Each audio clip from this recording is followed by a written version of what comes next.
Then Jesus began teaching them with stories. A man planted a vineyard. He built a wall around it, dug a pit for pressing out the grape juice, and built a lookout tower. Then he leased the vineyard to tenant farmers and moved to another country. At the time of the grape harvest, he sent one of his servants to collect his share of the crop. But the farmers grabbed the servant, beat him up, and sent him back empty-handed. The owner then sent another servant, but they insulted him and beat him over the head. The next servant he sent was killed. Others he sent were either beaten or killed, until there was only one left, his son whom he loved dearly. The owner finally sent him, thinking, "Surely they will respect my son." But the tenant farmers said to one another, "Here comes the heir to this estate. Let's kill him and get the estate for ourselves." So they grabbed him and murdered him and threw his body out of the vineyard. What do you suppose the owner of the vineyard will do? Jesus asked. I'll tell you.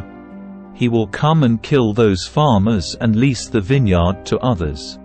Didn't you ever read this in the scriptures? The stone that the builders rejected has now become the cornerstone. This is the Lord's doing, and it is wonderful to see. The religious leaders wanted to arrest Jesus because they realized he was telling the story against them. They were the wicked farmers. But they were afraid of the crowd, so they left him and went away. Later the leaders sent some Pharisees and supporters of Herod to trap Jesus into saying something for which he could be arrested. "Teacher," they said, "we know how honest you are. You are impartial and don't have favorites. You teach the way of God truthfully. Now tell us, is it right to pay taxes to Caesar or not? Should we pay them, or shouldn't we?" Jesus saw through their hypocrisy and said, "Why are you trying to trap me?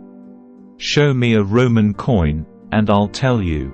When they handed it to him, he asked, "Whose picture and title are stamped on it?"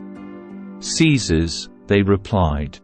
"Well, then," Jesus said, "give to Caesar what belongs to Caesar, and give to God what belongs to God." His reply completely amazed them. Then Jesus was approached by some Sadducees, religious leaders who say there is no resurrection from the dead.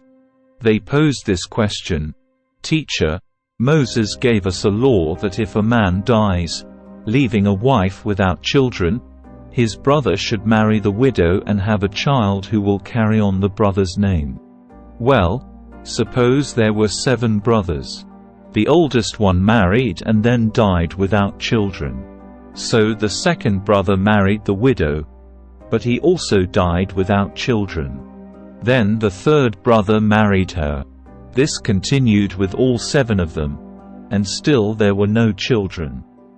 Last of all, the woman also died. So tell us, whose wife will she be in the resurrection? For all 7 were married to her." Jesus replied, "Your mistake is that you don't know the scriptures, and you don't know the power of God. For when the dead rise, they will neither marry nor be given in marriage. In this respect they will be like the angels in heaven. But now, as to whether the dead will be raised, haven't you ever read about this in the writings of Moses, in the story of the burning bush? Long after Abraham, Isaac, and Jacob had died, God said to Moses, 'I am the God of Abraham, the God of Isaac, and the God of Jacob.' So he is the God of the living, not the dead. You have made a serious error."